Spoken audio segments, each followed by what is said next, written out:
One thing I've been telling you for years, but I've been talking about more recently, is if you have liquidity in your country, you can move that liquidity to banks or brokerage accounts in other countries and get essentially for free a second residence permit or even a second citizenship. And so today I'm going to walk through a number of different countries where you can get an easy second residence permit just by moving your funds from your country to theirs. I think this is particularly salient right now because you just seen in the first quarter of this year, the US stock market did not do that well. It dramatically underperformed European markets and Asian markets. And so I think a lot of Americans are exiting stocks. They have some cash on the side, as Warren Buffett has for some time and big companies had for some time. And my point to you very simply is, if you're going to be a nomad capitalist and you want to diversify your cash, you might as well get something for as many of the actions that you take. Get a 2-for-1 out of it. And so basically, if you can put money in a bank in some other country and they'll give you a residence permit, there's really not that much cost to that. Now, if you hire a company like Nomad Capitalist, we're going to charge you a fee to evaluate all your options, make sure they work for you, double check them, evaluate the unknown unknowns. So let's go through a handful of countries where you can just simply move your money somewhere else and you can get a residence permit. I suggest you have a handful of residence permits so that no matter what happens, you've got a place to go, whether it's for lifestyle reasons, whether it's for security reasons, or whether it's for tax and financial reasons. You can get all those covered with different residence permits. And the first one is in the UAE. A lot of people moving to Dubai. I never suggest following the herd, but I do think if you can deposit 2 million Emirati dirhams in a bank account and hold that for 2 years, you will get a 10-year golden visa. And I think that's something that's worth considering, more so than buying real estate, more so than for many entrepreneurs moving your company there. There are some people who should move their company there, but I like the idea, and I like UAE banks. You're putting $545,000 is the US dollar equivalent for a 10-year permit. You don't have to live there, but you can. Now, you're not going to get citizenship in any of these GCC countries unless you are Kevin O'Leary or a very, very, very substantial investor that they want to bring into the fold. But you can certainly get a residence permit and you'll have the ability to live there. And keep in mind, if you have a residence permit but don't live in that country, very, very rarely are there tax consequences on that. The US green card being really the only one that comes to mind.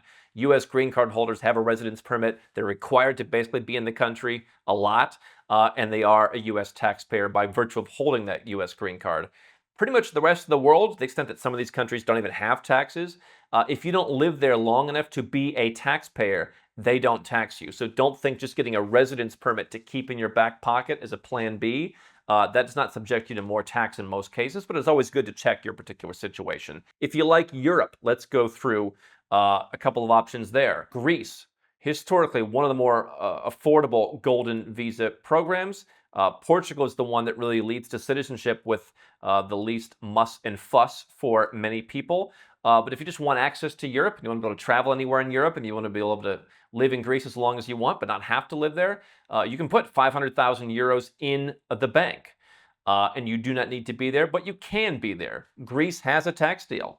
If you not only put your money in the bank to get a golden visa, but then you buy a property. If you know you want to live in Greece, you might just buy property through the golden visa scheme. You're going to pay more, so that could be an alternative option as well. But if you want a lower amount and you want less muss and fuss of having to own a property, you can put 500,000 euros in the bank. You get a golden visa. Also in Europe, Latvia, not technically a bank deposit, sort of subordinated debt.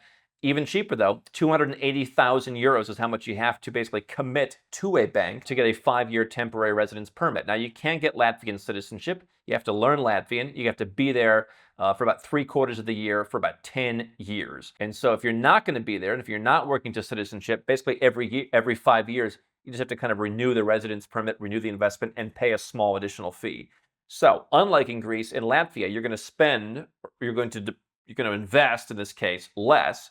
So you have an extra 220,000 euros that you can keep somewhere else by going to Latvia, but you are going to pay a 25,000 euro state fee. How do we calculate opportunity cost for each different client? I'd rather put 500,000 euros in a pure, pretty simple, bank term deposit, and you can spread that throughout different banks, than I would put lesser money in subordinated debt and then pay a state fee. Because if I have liquidity, why would I pay a fee to put less money in? I'll just move the liquidity. And if I can cover my risk by distributing that between different banks, what's an extra 220,000 minus the fee? 195,000 euros. Not a big deal. We've had people who are into Bitcoin and into crypto. They're like, hey, every dollar, every euro I can put back into my crypto project, I need it. If I've got to pay a fee, like fine, that fee will come back to me. Whereas we also have clients where they're just stacking cash from their business. They may not need to pay a fee. And so, different strokes for different folks there. Those are some options in Europe. Let's go to the Americas now. Panama. There's a number of different amounts you can deposit in the bank. Everybody, no matter where you're from, you can go directly to permanent residence for $750,000 placed in, again, plain vanilla term deposit. Panama's banks are interesting. We have a couple banks that we work with, and they're pretty consistent. My opinion on Panama banks is this is the kind of deposit you want to have. Just my personal opinion from seeing different clients doing different stuff. I wouldn't be using Panama as a very transactional account. Panama, to me, is the kind of place where it's a tax-friendly place to live. I would say, hey, if I can put money in a term deposit, $750,000, in a bank that I've looked at and said, okay, I feel good with that bank, because there's not as many huge name banks in Panama. I want to make sure I'm looking at the bank and checking their financials. I don't want to be moving my money in and out all the time. I want to park it there and I'm done. Now, let's go through, from our R&D team, a few options within Panama to potentially lower that amount. Americans, Canadians, other Western Europeans can get temporary residence by putting as little as $200,000 in the bank.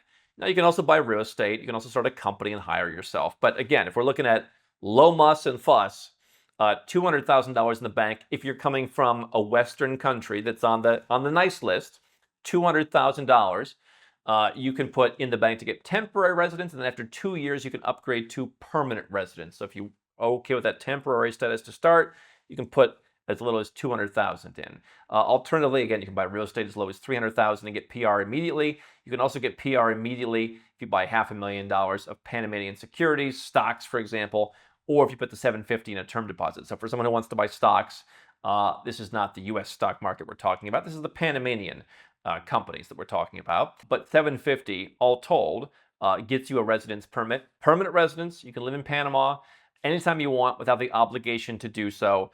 Good idea to check in, 1 day a year. It's a tax-friendly place. And so, let's say that you're an American or a Canadian in particular that feels somewhat like home, that's got a smash burger and that has the things that people from North America like. You can put that in the bank in Panama. And yes, Panama has a pretty flexible tourist visa policy, but who knows when that could change? I mean, I think Panama was always a bit more immigration friendly. It's one of the friendliest places even in that region. But who knows what they could do in terms of cracking down on tourist visas? I mean, when the fur is flying where you live, or when the taxes are going up, you don't want to risk, can I just go to Panama and get a good tourist visa and then figure things out once I'm there? It's better to have a residence permit before you need it. Better years too early than a day too late, as I say. There are, from what our clients have told us, a lot of things to like about Panama because, again, you're not sacrificing the time zone, for example. You can get back to your country quickly. If those things help you feel more secure, well, you could put some money in a bank there and you will have permanent residence. Whenever you want to go there, it is ready for you with low taxes and a more peaceful approach to life. Let's stay in the Americas. Ecuador. Now, Ecuador has become more violent recently. It was a place that I was really bullish on. The passport, if you can get it by living there, is a really interesting and kind of diversified play. You can get a residence permit, and you don't need to be there to keep that residence permit for when things improve in Ecuador. What's interesting about Ecuador is you have to get residence via some other means to then get the bank account. And then once you have the residence, you can flip over to the bank account. It's $45,000 that you have to put in the bank. And as long as you hold that, you can keep your residence permit. It will lead towards citizenship if you live there. It generally won't if you don't. But again, you could always flip on your time in the country in the future and say, I got in when the price was lower. I had a backup plan when I needed it. And if one day you ever want to go there and put the time in on the ground, you can simply decide at some point to start the clock towards citizenship. So very interesting passport, not the strongest passport, but an interesting one with options that it extends across South America. all for a pretty low mid five-figure price. Let's end in Asia. Thailand is pure play in Asia. 10 million baht. It's a little under $300,000 as I'm sitting here. The baht trades in a certain range with the US dollar. If we look historically over the last decade, you can also buy bonds in Thailand if you prefer bonds. And so again, having a Thai bank, if you're at the 10 million baht level, there may be options you can then get of being able to buy Thai stocks, being able to buy Thai bonds. 10 million baht is kind of like a priority banking level where they're going to give you access to other services to where if you want to go in deeper on that market, there's not a lot of brokerage accounts that have Thai stocks. Even some of the more robust brokerage accounts, they have Singapore, they'll have Hong Kong, they'll have China. They're not going to have Thailand, Malaysia, Indonesia. And so you would want to get either a regional bank account like in Singapore that maybe has access to funds, or you want to go directly to Thailand if you want to buy Thai stocks. I'm not saying you need to do that, but just telling you what the options are. Once you're in the bank, you can expand that out. So under $300,000, you get a pretty much indefinitely renewable residence permit in Thailand. Thailand is not quite as tax friendly as it used to be. Thailand basically has a non-dom program now where money you bring into Thailand, if you live there the majority of the time, is taxed at normal rates. Money you don't bring into Thailand is not taxed. So if you're a frugal spender, you can still pay a single-digit tax rate. And that's only if you live there the majority of the time. So if you just get a residence permit to keep in your back pocket, you're not going to worry about tax in Thailand. Indonesia, they have what's called the My Second Home program, borrowing from the success of Malaysia's My Second Home program, which is, by a number of metrics, the most successful residence program in the world.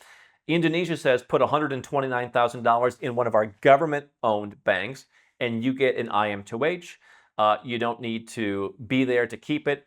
You're not going to qualify for citizenship, and if you live there, the taxes are worse. If you want, these more livable places, citizenship is going to be a little bit harder, and in some cases impossible. But it is, high-quality places to live. If you could get, Dubai and Greece and Thailand and Panama, you're pretty well covered no matter what happens. Whatever black swan event, whatever tax hike covered, you could have all those places to go. And if you have the liquidity to cover that, it's going to be very easy to maintain those Plan B residence permits. So we want clients who have $1 million or more in liquid assets. Doesn't mean we don't like you if you don't have $1 million. I'm rooting for everybody. I want you to all have millions of dollars.